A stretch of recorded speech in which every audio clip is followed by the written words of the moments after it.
Y bueno, damos paso ya a nuestra mesa de este viernes. Tenemos ya en conexión a dos caballeros, figuras importantísimas del análisis de la realidad, a quienes les voy a dar la bienvenida esta noche. Primero a Manuel Aranda, a quien le doy las gracias por conectarse y por estar aquí. Manuel, te mando un abrazo, gracias. Mi hermano, muchísimas gracias, igualmente para ti, y un saludo para toda nuestra muy apreciada audiencia de Sin Censura, para cerrar este viernes con vaya que noticias impactantes, fuertes, algunas que honestamente ofenden, como esta liberación del fiscal, como la liberación de Juan Collado. Por cierto, curiosamente, en fechas como estas, o muy cercanas también ya al fin de semana, en lo que representa, sin lugar a dudas, un escupitajo a la ciudadanía de México. Un escupitajo, pero también una afrenta que tenemos que tener presente en muchos sentidos, en muchísimos sentidos. Ángel Valderas, doctor, te agradezco muchísimo, como siempre, este momento para dialogar y para escuchar tus puntos de vista. Buenas noches, bienvenido. Estimado Luis Guillermo, Manuel, cordiales saludos desde la ciudad de Querétaro.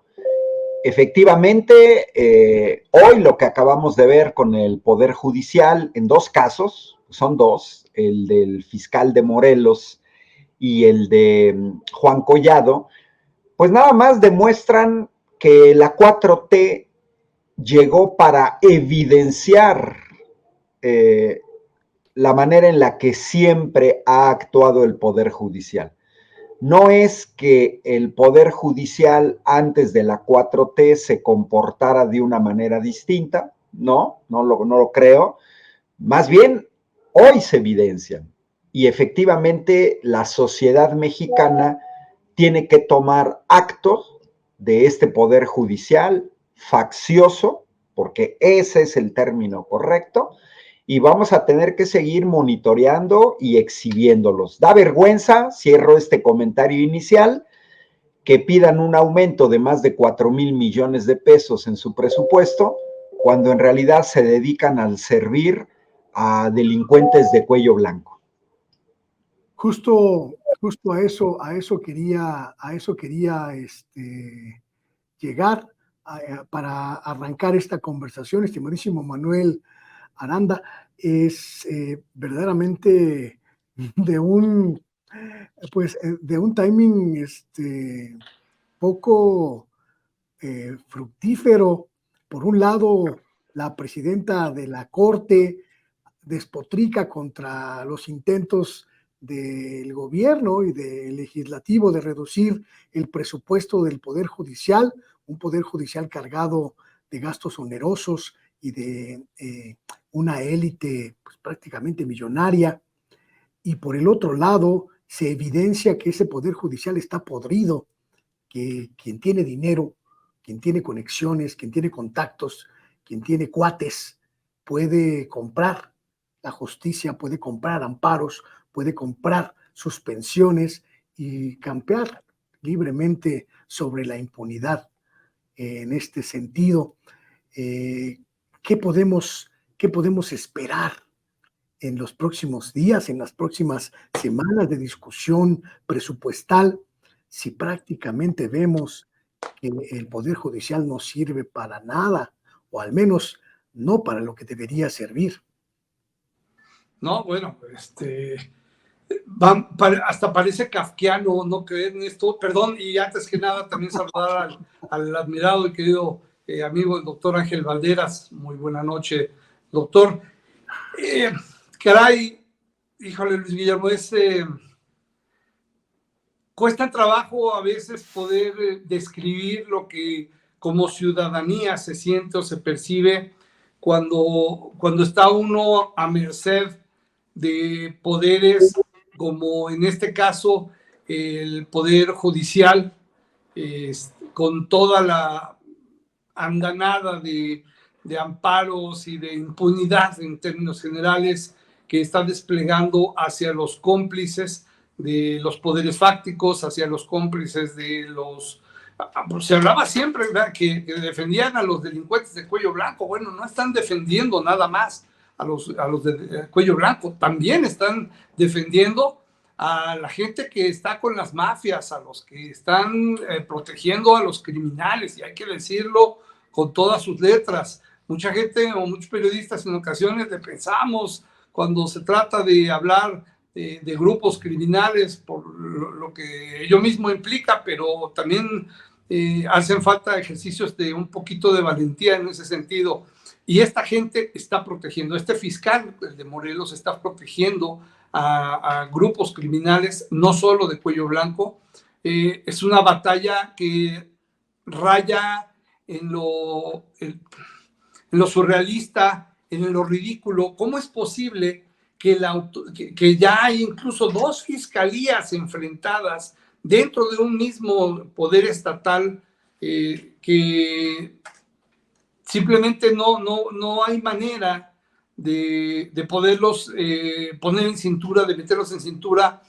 Estamos viendo la disputa por la ciudadanía, pero cuando hablo de la disputa por la ciudadanía, mi querido Luis Guillermo, me refiero al poder que implica el poder, el estar controlando los destinos de la ciudadanía, porque de ahí, eso es lo que le da valor, o lo que representa un botín jugoso para esta horda de delincuentes. Si no hubiese manera de jugar con el destino de la ciudadanía a través de las fiscalías, a través de las procuradurías, bueno, la fiscalía en el caso de Morelos, que es evidentemente un gran negocio, pues no habría tanto interés, yo creo, en solo procurar justicia, porque no es solo procurar justicia, es vender la justicia, es medrar con ella, es comerciar y mercar pues con el futuro o con la libertad, incluso en muchos casos,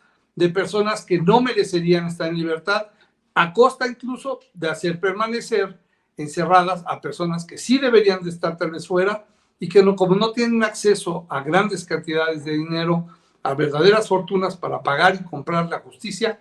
Tradicionalmente esto en México siempre se ha dicho, y te lo digo como abogado, siempre se ha comprado la justicia, y eso es una situación verdaderamente dramática. Es una situación que el poder ejecutivo de la República y los poderes ejecutivos de los estados no pueden transformar nada más así como así. ¿Por qué? Pues porque son poderes independientes y la ciudadanía lo debe de entender. Quien no lo sepa, bueno, ahora lo estamos diciendo. No es tan sencillo, no es que se dé un manotazo y bueno, ya. Lo hizo en una ocasión, acordémonos, lo hizo en una ocasión Ernesto Zedillo. Llegó y aduciendo algunas pues atribuciones que la Constitución le da, llegó y barrió con el poder judicial y puso otros a su modo, y eso que eran dentro del mismo clan, pero otros a su modo, y obviamente nadie le dijo nada en términos generales, que hubo por ahí una que otra voz que se alzó, pero en términos generales nadie dijo nada.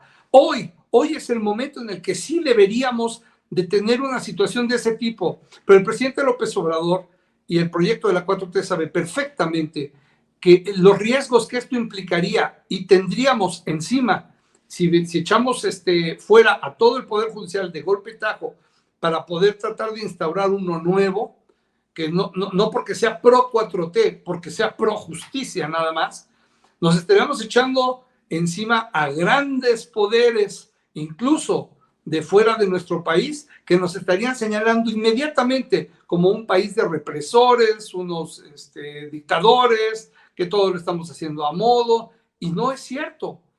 El punto aquí es hasta dónde la misma ciudadanía va a soportar ver ante sus ojos estos despliegues de impunidad inauditos a los cuales no habíamos llegado, y que eventualmente sí pueden llevar a la opinión pública a un límite. Aguas, porque esto puede ser demasiado delicado. Están llenando el buche de piedritas a mucha gente que espera que esto no continúe de esta manera. ¿Qué lectura política, qué lectura jurídica, qué lectura social mi querido Ángel Valderas, podemos darle a esta, pues, liberación, en términos llanos, liberación de Juan Collado, un abogado que no es cualquier abogado en realidad, es un hombre de poder y un hombre del poder, que ha sido leal a un régimen, a un sistema, a una estructura política que durante prácticamente 3 décadas, casi 4, ha estado vigente y ha marcado la dinámica de este país, un abogado que defendió a personajes como Mario Villanueva, como Carlos Ahumada, como los propios hermanos Salinas de Gortari, que fue detenido en un restaurante mientras comía con Carlos Romero de Champs, el líder petrolero más pues importante de los últimos tiempos, desde la quina, que estuvo ahí en los procesos de Roberto Borge, de Javier Duarte, del ex gobernador de Quintana Roo, Mario Villanueva. Es decir, podemos esperar quizá una respuesta desde este poder ahora que pudieron liberar a uno de sus principales alfiles. Pues, mira, voy con el dato que dio el presidente. A ver, primero hay que señalar que en Querétaro conocemos bien el trabajo de Juan Collado, pues porque aquí está la sede de la Caja Libertad. Uy. Y hay que recordar que él está involucrado en los malos manejos en esa Caja Libertad, con un lío tremendo, la Comisión Nacional de Valores, etcétera. Y esta foto, mira, esta foto que está ahí es justo lo que coincidió con la idea que tenía en mente. Porque mira, Juan Collado forma parte del equipo y yo agregaría, bueno, como personaje menor, a Xóchitl Gálvez, que le gusta, estuvo en Periscope, cuando se usaba Periscope, acordarán aquel cumpleaños, ¿no? En donde estuvo presente Salinas de Gortari y Diego Fernández de Ceballos, porque esta foto es el PRIAN, y Juan Collado, pues es abogado del PRIAN. El presidente le ha recordado a la sociedad mexicana, regresando al Poder Judicial, que hay que entender que el presente es resultado del pasado. Y Juan Collado, la Caja Libertad, Andorra, Romero de Champs, el Poder Judicial hoy en día, pues todo viene, no que nazca exactamente ahí, pero hay un momento clave del PRIAN y de lo que estamos viendo con el Poder Judicial, y que es el fraude electoral de 1988. Es inútil que la señora Xóchitl Gálvez y otros permanentemente hagan referencia a Manuel Bartlett y la caída del sistema, como si Manuel Bartlett se mandara solo, o sea, y además en todo caso estaríamos hablando de un personaje menor, pues porque arriba de Manuel Bartlett estaba Miguel de la Madrid, el presidente de la República, y luego el beneficiario del fraude, Carlos Salinas de Gortari. Y hay que recordar que el PRIAN, lo ha dicho el presidente, pide espacios en el Poder Judicial, pues para que Diego Fernández de Ceballos operara su manera de operar, no como buen abogado, sino como traficante de influencias, y para eso los panistas necesitaban gente en el Poder Judicial. Entonces, esta cuestión del PRIAN es el apoyo del PAN al fraude electoral de 1988, y hay que decirlo, pagado con el fraude del PAN en las elecciones presidenciales de 2006, en este caso apoyados por el PRI, apoyados por el señor Roberto Madrazo, accionista principal de Latinos, y viene toda esta maraña. Entonces, por un lado es Juan Collado, forma parte de este engranaje del PRIAN, y por otro lado, pues Juan Collado y otra serie de abogados lo que hemos visto, jueces, magistrados, pues la mayor parte fueron nombrados en la época del PRIAN con intereses claramente políticos para proteger los negocios de quienes los nombraron. Pues eso es más que evidente. Y por otro lado, pues el gobierno de la 4T en tan poco tiempo, pues no puede resolver todos los problemas. Dejaron un desastre financiero, de deuda, de sanidad pública, educativo, de seguridad, en el Poder Judicial, en el Legislativo, en el INE, en el INAI. Es decir, dejaron un desastre en todo. Fueron 36 años de neoliberalismo a los que habría que agregar todas las distorsiones heredadas del PRI preneoliberal, Echeverría, López Portillo, ¿no? Entonces, pues lógicamente en la 4T, hoy en día con una sociedad mexicana más politizada, pues creo que a la gente le está cayendo más el 20 de la importancia de tener un poder legislativo con una mayoría suficiente como para poder hacer cambios constitucionales y revertir la parte más nefasta de los neoliberales, y por otro lado, pues la reforma del Poder Judicial, que es cada vez más urgente, cada vez se les exhibe más, cada vez más vemos estas sentencias de los jueces, cada vez conocemos más nombres de jueces que antes no se conocían, pues porque operaban en lo oscurito. Entonces, yo regreso a lo que señalaba. Creo que es de un cinismo extremo que la presidenta de la Suprema Corte de Justicia de la Nación, Norma Hernández Piña, pues trate de chantajear al poder legislativo y al poder ejecutivo cuando señala que si no les dan 4,000 millones más para llegar a sus 84,000 millones, que porque entonces los mexicanos y las mexicanas no vamos a tener acceso a la justicia. O sea, nos vienen con el cuento chino. Ahorita decía Manuel, recuerda los casos, un caso paradigmático, el de Israel Vallarta, pero que en realidad hay gente que está en la cárcel, que no han sido procesados, que no tienen sentencia, que luego, de alguna manera, los jueces dicen, es que tenemos mucho trabajo. Mira, a mí me tocó vivir un caso en particular evidente de la culpabilidad de una persona, donde se alarga años, porque lo que le apuestan es que, lo decía Manuel, pareciera ser que si no tienes dinero, no tienes derecho a la justicia expedita como marca la Constitución.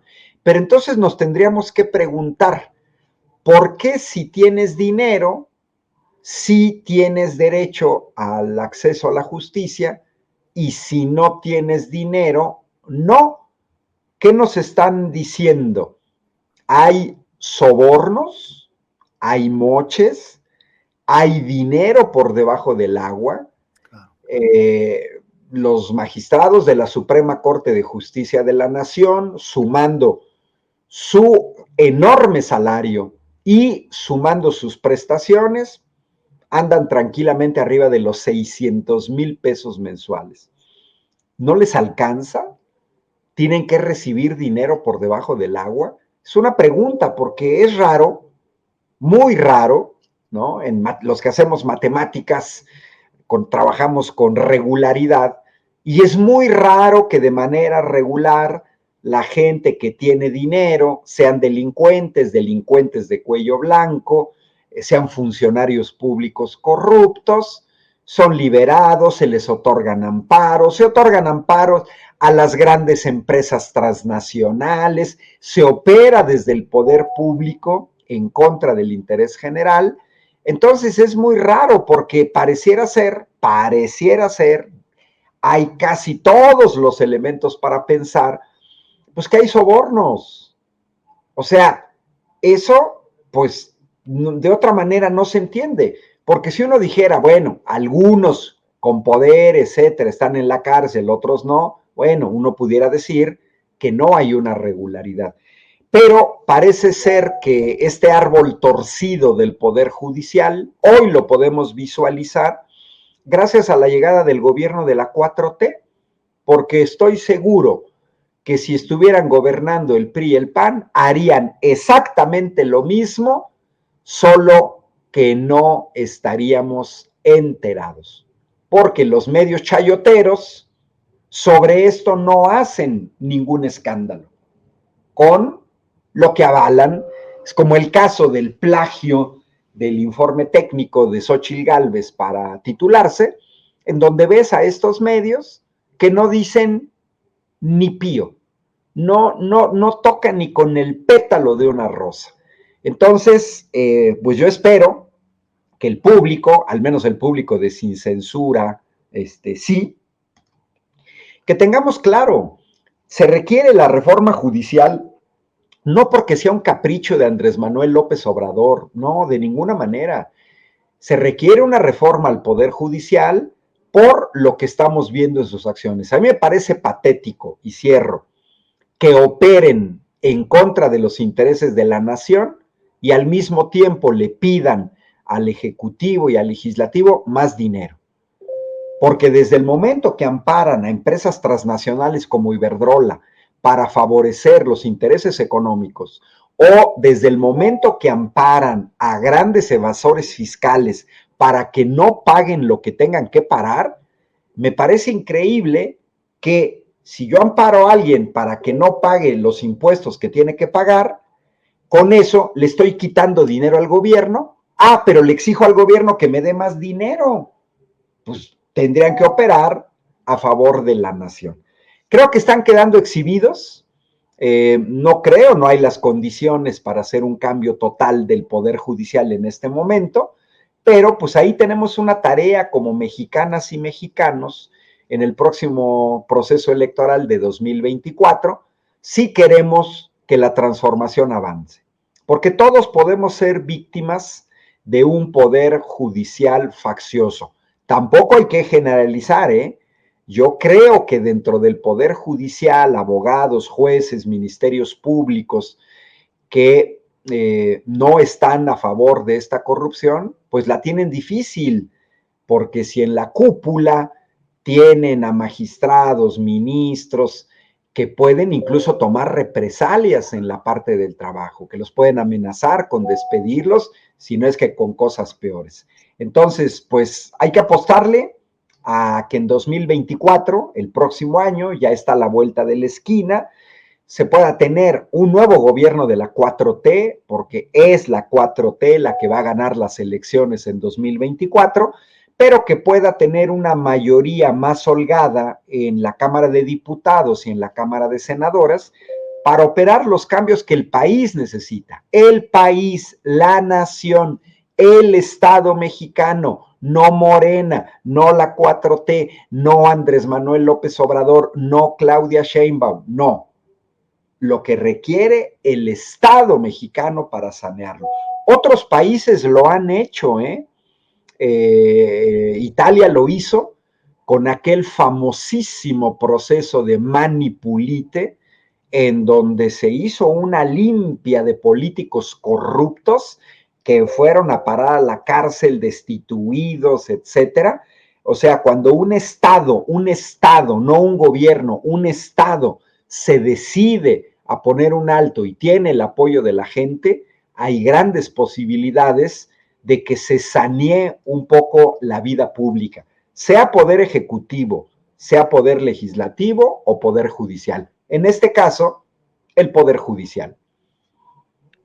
Quiero aprovechar que Ángel Valderas introdujo el tema de 2024 y esta necesidad de ver hacia el relevo presidencial y también el relevo en el Congreso como una agenda pendiente para preguntarles a ambos sobre un tema que está ahí, a lo mejor cada vez más soterrado, a lo mejor cada vez más escondido, porque ya pues, prácticamente no está en el foco principal de la información, pero que sigue latente. Y me refiero, por supuesto, a Marcelo Ebrard.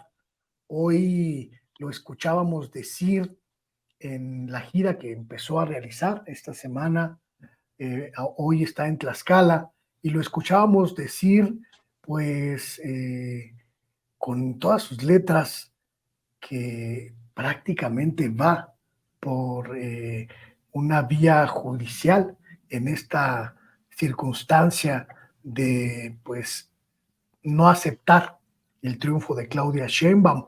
¿Y qué representaría esto? ¿Qué representaría esta posibilidad? Vamos a escuchar algunas de las palabras que dijo Ebrard esta tarde allá en Tlaxcala. Lo que estamos demandando y por lo que estamos luchando está íntimamente vinculado al camino de México, porque no queremos esas prácticas en México, no las aceptamos, queremos que sean ya de una buena vez, que desaparezcan del ambiente político mexicano, que no las volvamos a ver. Para lograr nuestro objetivo acordamos organizarnos políticamente, porque el que no se organiza no va a lograr sus objetivos. Yo vengo el día de hoy a decirles, a invitarles, para que sigamos caminando con lo mismo que dijimos antes del 6 de septiembre. Antes del 6 de septiembre dijimos, vamos por la candidatura a la presidencia de la República. Fue muy claro, mi estimado Manuel, escuchar a Marcelo Ebrard hoy. Sigue enojado, y me pregunto si esto va a ser un obstáculo para este plan C del que hablamos hace unos momentos. Caray, pues sí, es un escenario complicado, para el proyecto de la 4T, para el proyecto de Morena, para quienes fundamos y formamos este partido desde su inicio, mi querido Luis Guillermo. ¿A qué le apuestan? No sé, vaya, esto es complicado. Vamos a suponer que Marcelo tiene razón, que vaya, tampoco podemos decir que la Comisión de Honestidad y Justicia de Morena sea perfecta, que todo haya, o sea, sí hubo errores, hay ciertas cosas dentro del manejo que hay en el partido que pueden perfeccionarse bastante, pero si él hubiese sido el favorecido de esa, según sus palabras, de esa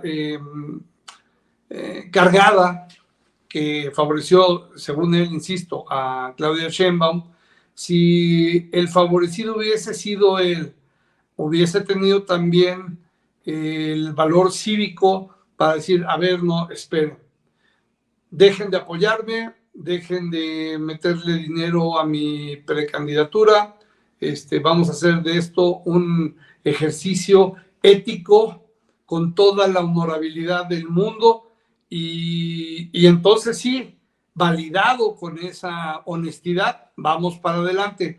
Si hubiese hecho eso él, porque también tuvo espectaculares, no muchos, no tantos, pero sí, aquí en Pachuca puedes ver varios, todavía ahorita no los han quitado. Yo creo que no le quieren invertir los que rentan los espectaculares, eso pasa en muchos casos. Por cierto, de lo que había de Adán Augusto ya casi desapareció, pero de lo de Marcelo, ahí siguen varios espectaculares grandes.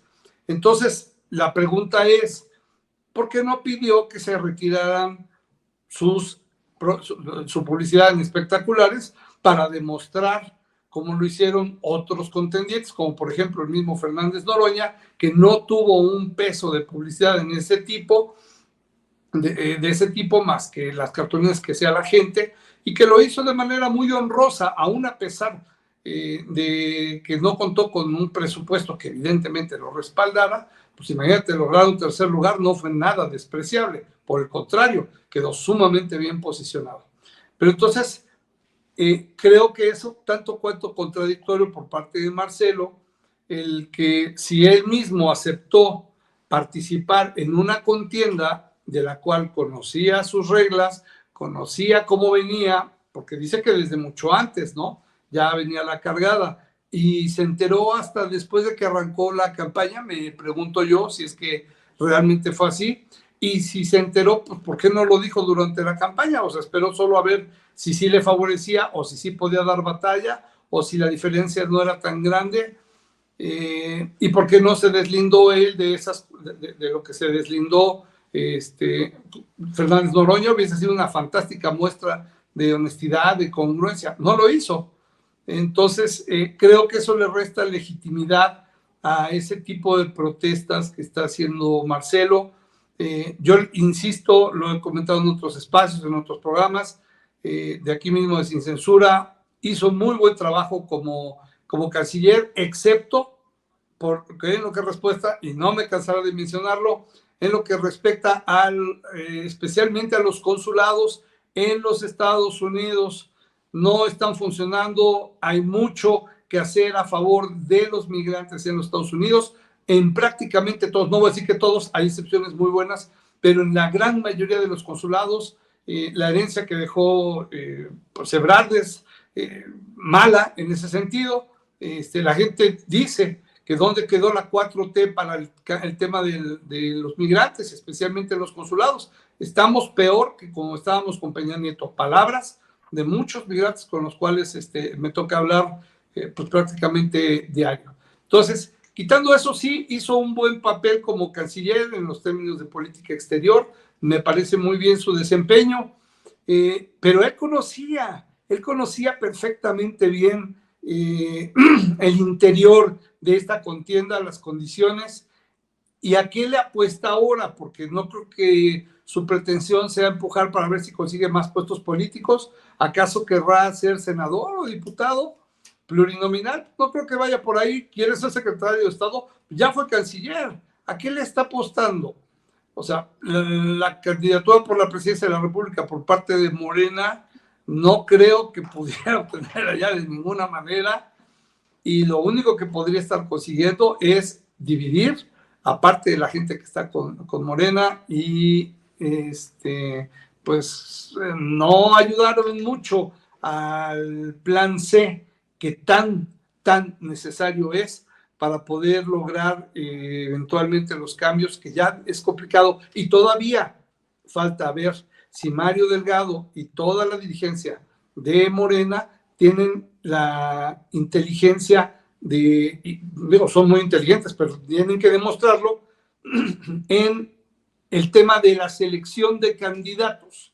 El tema de la selección de candidatos hablará mucho de esa inteligencia. La gente que vota por Morena quiere ver a candidatos identificados con la militancia, con la ciudadanía, no cartuchos quemados, no reciclados, que todo el mundo empieza a decir que cómo es posible, como ha pasado en ocasiones anteriores en las que se pagaron favores. Ya no estamos en la etapa de pagar esos favores. Necesitamos rescatar lo que se está ladeando dentro del movimiento. Necesitamos reestructurarlo para que las cosas funcionen mejor. Y bueno, pues si rescatando esto, y una vez que se empiecen a ver esas candidaturas, pues que no le dé la razón una mala selección, que no le dé la razón a lo que, aparte de la argumentación que está dando Marcelo Ebrard. Hay que tener mucho cuidado con lo que sucede a raíz de esta reacción, que pareciera ser visceral, pero debe estar muy bien pensada por parte del ex canciller. Tengo la impresión, y es una impresión absolutamente personal, que Marcelo Ebrard, mi querido Ángel Valderas, tiene el reloj al revésado. Lo que está haciendo ahora, recorrer el país, dialogar con la gente, exponer sus puntos de vista, es lo que tendría que haber hecho durante los recorridos nacionales, en los que se la pasó ordeñando vacas, bailando quebradita, yéndose de vacaciones con su esposa, es decir, frivolizando lo que tenía que haber sido un momento fundamental, serio, para tomarse en serio su posibilidad de ser candidato de Morena y sobre todo mostrar sus cartas políticas. Y me parece que este reloj atravesado que tiene el ex canciller podría jugarle una mala pasada en los próximos meses si se decide a ir por la vía judicial, prácticamente cerrando todas sus posibilidades políticas inmediatas. Es un peligro para la candidatura presidencial de Morena, este juego político de Marcelo Ebrard? ¿Es riesgoso lo que está haciendo o solo será un pataleo que va a diluirse con los meses, estimado Ángel? Mira, pues eso va a depender de él. Él es el que toma las decisiones. Yo diría, ya estamos bastante grandecitos, ya somos adultos como para tomar nuestras decisiones, ¿no? Mira, hay una gran contradicción. Hoy lo que señala en Tlaxcala, dice que no está por cargos, que no quiere ser senador, cuando en los hechos nos está exhibiendo que él está por cargos, pero quiere un cargo, la presidencia de la República. Él está aferrado a un cargo. O sea, es una contradicción. Dice que no está por cargos, pero en los hechos nos exhibe que no acepta un resultado porque él a fuerzas quiere imponerse a Morena como candidato. Mira, por ahí se dice que en un momento que Andrés Manuel se la debe, que porque en 2012 él iba a ser el candidato y que se bajó. No, no se bajó. Ni tampoco renunció a ser jefe de gobierno de la Ciudad de México. Él compitió desde el gobierno de la Ciudad de México, no como ahora que él exigió que Claudia Sheinbaum renunciara a la jefatura de gobierno de la Ciudad de México, cuando él no lo hizo. Él no lo hizo en 2012. Él compitió contra Andrés Manuel siendo jefe de gobierno, no renunció. Y mira, en los hechos, lo que nos muestra es que sí está por candidaturas, nada más que hay que quitarle el plural. Él está por una candidatura, una, y pareciera ser que la quiere a fuerza. Bueno, ese es un problema personal de él, porque la inmensa mayoría de la gente que nos afiliamos a Morena, como yo, no lo hicimos por él, lo hicimos por el proyecto, lo hicimos por un plan alternativo de nación que había presentado Andrés Manuel desde 2006. Luego es hasta ofensivo. La inmensa mayoría de la gente que estamos en Morena no provenimos ni del PRI, ni del PAN, ni del PRD. La inmensa mayoría no. La inmensa mayoría de la gente de Morena viene de la nada, no había participado en política, o sea, no vienen de partidos políticos. Otros venimos de la izquierda, como yo, del PMT, aquel partido fundado por Heberto Castillo, Demetrio Vallejo, y entonces es ofensivo que un personaje que estuvo 17 años en el PRI, que se quedó en el PRI después del fraude electoral de 1988, y que si se salió del PRI fue solo porque su jefe, Manuel Camacho Solís, hizo berrinche porque no fue el candidato presidencial y fue Luis Donaldo Colosio, nos venga a decir a la gente de Morena que no, que nos estamos comportando como el PRI antiguo. Que me disculpe Marcelo Ebrard, pero eso es ofensivo para gran parte de la base de Morena, que nunca jamás en nuestra vida militamos en el PRI como él sí lo hizo. Y es ofensivo porque Marcelo Ebrard, y aquí acaba de salir y lo puede checar cualquiera, en el padrón oficial de Morena, que está en el portal del INE, ahí aparecen los nombres de más de 2.300.000 afiliados a Morena y viene la fecha de afiliación.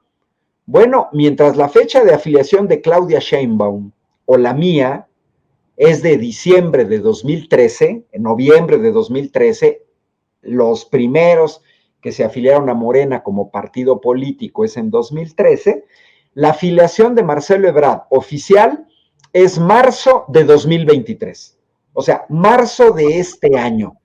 Entonces, alguien que se acaba de afiliar a Morena nos viene a dar una prédica a los que construimos Morena. Mira, no vi en Tlaxcala, pero yo vi en una rueda de prensa de Marcelo Ebrard diciendo no lo mucho que nos costó construir Morena. Oye, espérame, compadre, no, espérame, a ti no te costó nada. Tú no estuviste jamás en la fundación de Morena, nunca. Te acabas de afiliar y te afiliaste solo porque sería candidato. Mira, esto no es banal, Manuel, Luis Guillermo, no es echarle grilla a Marcelo Ebrard, pero sí hay un problema. La gente que se acaba de afiliar a Morena, es el mismo caso de su operadora Malú Micher, que se acaba de afiliar apenas en marzo de este año, otra operadora, Marta Delgado, que trabajó con él en Relaciones Exteriores, ni siquiera está afiliada a Morena. Yo veo el discurso de Marcelo Ebrard y es de una enorme ignorancia de la institucionalidad y de los reglamentos de Morena. Marcelo Ebrard desconoce totalmente el funcionamiento de la Comisión Nacional de Honestidad y Justicia, no conoce la diferencia entre Comité Ejecutivo Nacional y Consejo Nacional, aunque haya firmado frente al Consejo Nacional. Seguramente confunde a la Comisión Nacional de Elecciones con la Comisión Nacional de Encuestas, le pide a Mario Delgado o a Alfonso Durazo, que hasta los llamó cobardes, y les pide cosas que no están en sus manos. Por ejemplo, Marcelo Ebrard le pide a Alfonso Durazo, gobernador de Sonora, que no es cualquiera. ¿Por qué insulta a un gobernador? Porque insultó a Alfonso Durazo al decirle cobarde, y le pide a Mario Delgado, presidente del Comité Ejecutivo Nacional, y Alfonso Durazo, presidente del Consejo Nacional, que modifiquen reglas aprobadas por el Consejo Nacional. Pues no, Ebrard con esto está desconociendo totalmente, por ignorancia, y también su equipo, que la máxima autoridad de Morena no es ni Mario Delgado, no es ni Alfonso Durazo, es el Consejo Nacional entre Congreso y Congreso. Porque todos los consejeros nacionales, yo soy consejero nacional, pasamos por un doble filtro de elección. A ver, esa autoridad es la que gobierna el partido y fue la que el 11 de junio dictó las reglas que fueron firmadas por Marcelo Ebrard. Entonces, cuando Marcelo Ebrard pide conciliábulos entre aspirantes, está desconociendo la autoridad máxima de Morena. Cuando le pide a Mario Delgado cosas que Mario Delgado no puede hacer, porque ni Mario Delgado ni Alfonso Durazo pueden ir en contra de las resoluciones del Consejo Nacional, porque eso sería violatorio de los estatutos. Y cuando dice vamos en plural por la candidatura de la presidencia, por favor, si estuviéramos hablando de una candidatura a la Cámara de Diputados, usaríamos el plural. Hay 500. Si estamos hablando de una candidatura al Senado, bueno, hay 128, ¿no? Más los plurinominales. Pero si estamos hablando de una candidatura a la presidencia de la República, que es lo que él quiere, esa candidatura es única. Entonces debería decirle a sus seguidores, voy por esa candidatura única, no vamos.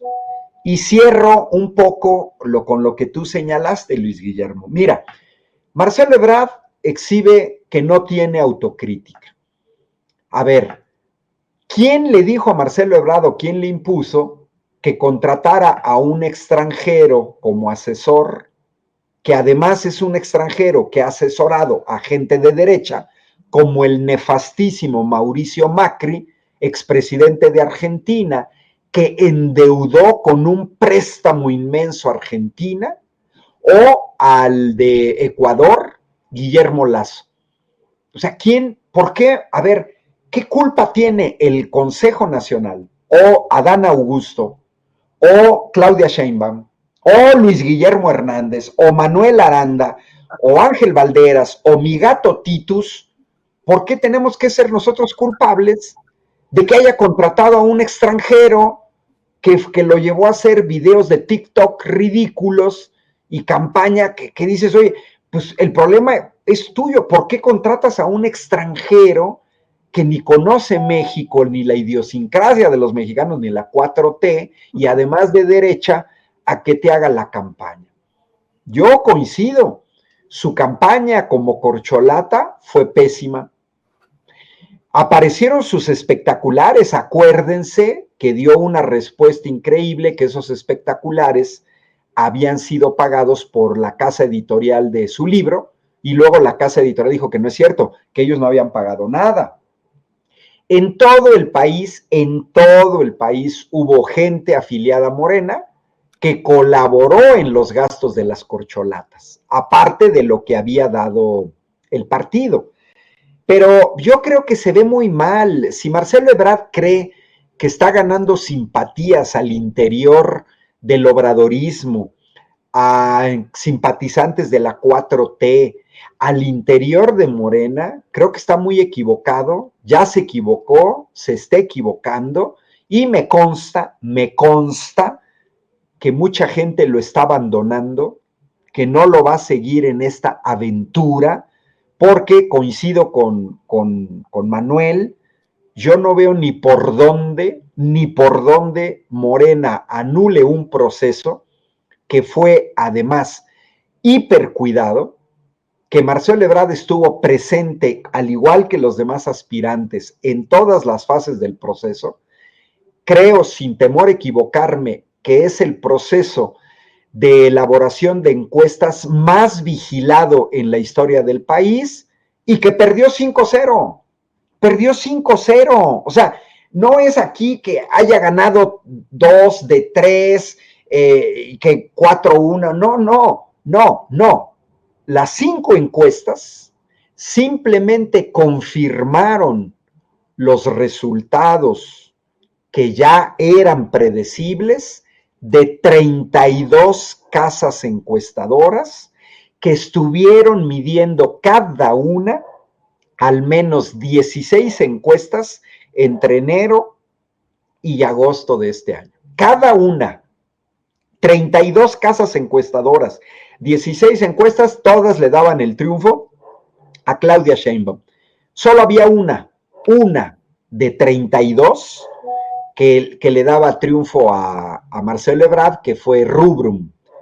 Esa no participó, pero si tu propia casa encuestadora que tú propusiste, Mercaei, ahí perdiste igualito que en las demás, con más de 10 puntos de diferencia. La verdad que ya es un capricho de decir yo me merezco la presidencia de la República, ya ni siquiera la candidatura. Yo veo a un Marcelo Ebrard desquiciado que quién sabe por qué trae en su cabeza que él se merece la presidencia de la República, no la candidatura, no. Él se merece la presidencia de la República. Y entonces muestra esta obsesión. Yo no lo veo en la boleta a nombre de Morena. Creo que está perdiendo mucho. Parte del magnífico trabajo que hizo como canciller, ya lo tiró a la basura, no que lo esté tirando, ya lo tiró, porque esto último que nos ha mostrado en esta etapa, echa a la basura totalmente el trabajo que hizo como canciller. A final de cuentas, si Andrés Manuel le debía algo, se lo pagó, lo fue a rescatar de Francia. Marcelo Ebrard ya no tenía su vida política hecha en México. Entonces, yo no sé por qué nosotros, los mexicanos, tenemos que sujetarnos al capricho de una persona que está obsesionada con que él tiene que ser el presidente de la República. Bueno, pues si hubiera inscrito como Verástegui, ya como candidato independiente, si es cierto que tenía 1 millón de apoyos, no creo que le costara conseguir 1 millón de firmas, y ya debería de andar en campaña como candidato independiente. Cierro. Con estas actitudes, con violentar los acuerdos del Consejo Nacional, con no respetar a las autoridades de Morena, con ofender a las autoridades de Morena, con no respetar su palabra, con no respetar su firma, porque él firmó ante el Consejo Nacional de Morena, no firmó ante Mario Delgado, no firmó ante Alfonso Durazo, no, él firmó y se comprometió a aceptar los resultados frente al Consejo Nacional de Morena. Me parece que lo único que ha exhibido es que no merece ser candidato de Morena. Bueno, si se quiere ir a MC, pues a MC. Si quería ser candidato independiente, pues ya se le fueron las cabras, porque en ese sentido fue más congruente Eduardo Verástegui, que sí fue a decir y está consiguiendo sus firmas. Creo que su obsesión debería de llevarla ahí. Aquí pareciera ser que la posición de Marcelo Ebrard es: háganme candidato de Morena, partido al que acabo de llegar, sí o sí, porque si no, voy a ser chivo en cristalería y voy a hacer de todo para atentar contra Morena, contra la 4T, todo porque no me quieren imponer como candidato. Muy mal, desgraciadamente, y creo que sigue perdiendo muchos puntos. Yo conozco a gente que apoyó a Marcelo Ebrard en el proceso de las corcholatas, pero que ya públicamente se deslindaron de esta triste aventura que muestra a una persona no madura, sinceramente. ¿Quiere ser candidato? Pues que se espere a 2030 si quiere ser candidato de Morena y que haga lo que nunca ha hecho, que es trabajar desde el interior de Morena para que vea lo que significa trabajar para un partido desde adentro, que forme comités en defensa de la 4T, que recorra los municipios, que recorra el Estado, pero que no nos venga con cuentos de que quiere, ¿cómo se llama?, cancelar un proceso que, con todos los efectos, porque yo coincido con Manuel, no existe un sitio perfecto. Sí. Perdón, que muchas gracias. Ahora sí, nos colgamos un poquito del tiempo de esta mesa. Estamos ya un poquito retrasados, pero les quiero agradecer a ambos su generosidad y sobre todo estas reflexiones tan profundas sobre dos temas que a mí me parecen sumamente importantes y que seguramente van a seguir en la agenda del día a día. Mi querido Manuel Aranda, ¿con qué te quedas? Pues, Luis Guillermo, Vox Populi, Vox Dei, y hay un ejercicio interesante. Basta con, ahorita mientras hemos estado participando, estuve monitoreando varios de los comentarios de la gente que sigue esta emisión de Sin Censura aquí en el chat. Por cierto, un saludo con mucho aprecio a Diana Carrión, a Vilma Gladys, Fangirl y a Miriam Sitek por sus comentarios. Y si te fijas en todos se coincide en una cuestión, hay un común denominador en todos estos comentarios. Sí, hay críticas en ocasiones a algunas cosas de la organización de Morena y debe de decirse. Tampoco vamos a decir que todo está perfecto, pero lo único cierto y el común denominador es la condena a la actitud verdaderamente que pareciera infantil, no lo es, pero sí la actitud de Marcelo Ebrard en torno a querer conseguir a la fuerza algo que no va a obtener. Él sabe que no lo va a obtener. Entonces, lo que está haciendo, pareciera ser, es solo apostarle a la destrucción del proceso interno de Morena, a golpear al partido y a todo lo que viene de aquí al 2024 dentro de Morena. Esperemos que no sea así, porque entonces la pregunta lógica sería: ¿y a quién le sirve esto? Porque si no va a conseguir la presidencia, es solo lograr desquitarse, es solo poder satisfacer un ánimo de venganza. Claro. ¿O le está sirviendo algo?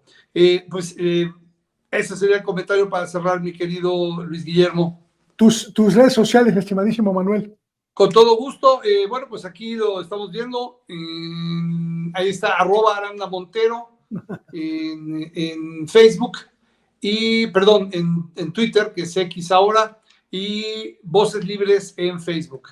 @Aranda Montero en X, Twitter, y Voces Libres en Facebook. Y bueno, pues muchísimas gracias por la oportunidad de compartir espacio de reflexión con el admiradísimo Ángel Valderas y contigo, mi querido Luis Guillermo. Un abrazo fuerte. Me encantó la máscara que tienes atrás de ti, mi querido Manuel. A ver si luego... Déjate la presumo, hermano. esa máscara, por ahí hay un programa donde se la entregan, y mandé a hacer dos, las hace un artesano indígena de aquí de Hidalgo, amigo mío. Mira lo que tiene aquí. Está maravillosa, maravillosa. Y Vicente tiene otra, nada más que esta es, el color es el mismo, esta es brillosa y la de Vicente es como aterciopelada. Wow. Pero ahí están en ambos lados con sus micrófonos, mira. Es una maravilla esa máscara, yo quiero una también, después me pongo de acuerdo contigo. Con todo gusto, incluso la podemos hacer con el nuevo logo. Perfecto, muchísimas gracias. Ángel Valderas, estimadísimo, ¿con qué te quedas? Pues mira, coincido totalmente con Manuel. Yo veo una actitud de Marcelo más como de venganza, y hay que decirlo bien claro, contra Andrés Manuel López Obrador también, porque él hubiera querido ser designado por dedazo candidato. Bueno, los invito a mi espacio en Sin Censura, Luis Guillermo. Estoy todos los miércoles de 4 a 5 en Se Tenía que Decir y Se Dijo.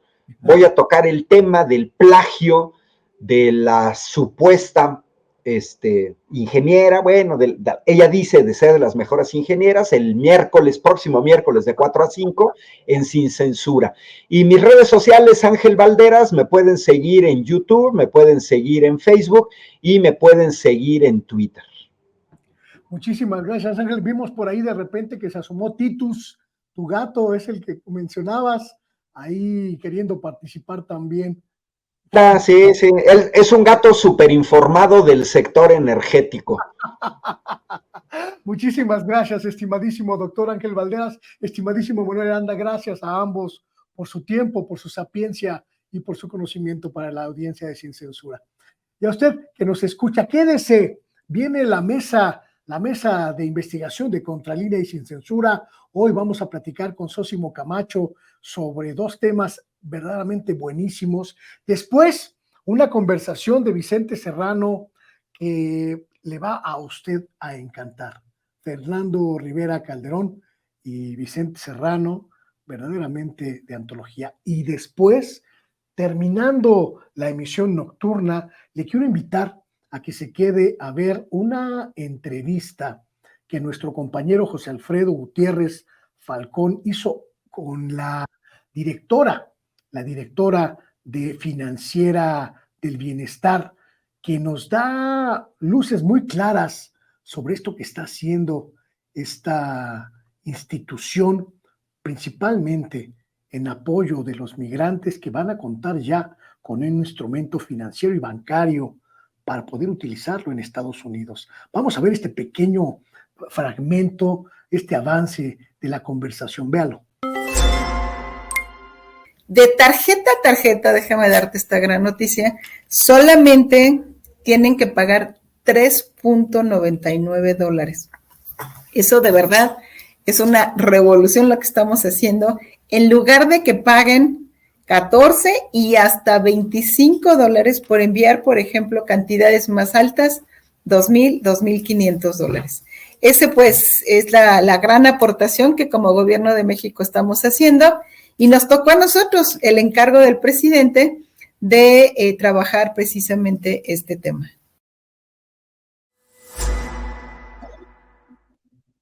Buenísima esta conversación, no se la pierda. Si usted vive en Estados Unidos y nos está haciendo favor de vernos allá del otro lado de la frontera, esta entrevista le va a ser muy útil, muy útil. Un gran trabajo que hizo José Alfredo Gutiérrez Falcón, así que quédese terminando Sin Censura Nocturno esta noche. Continuamos.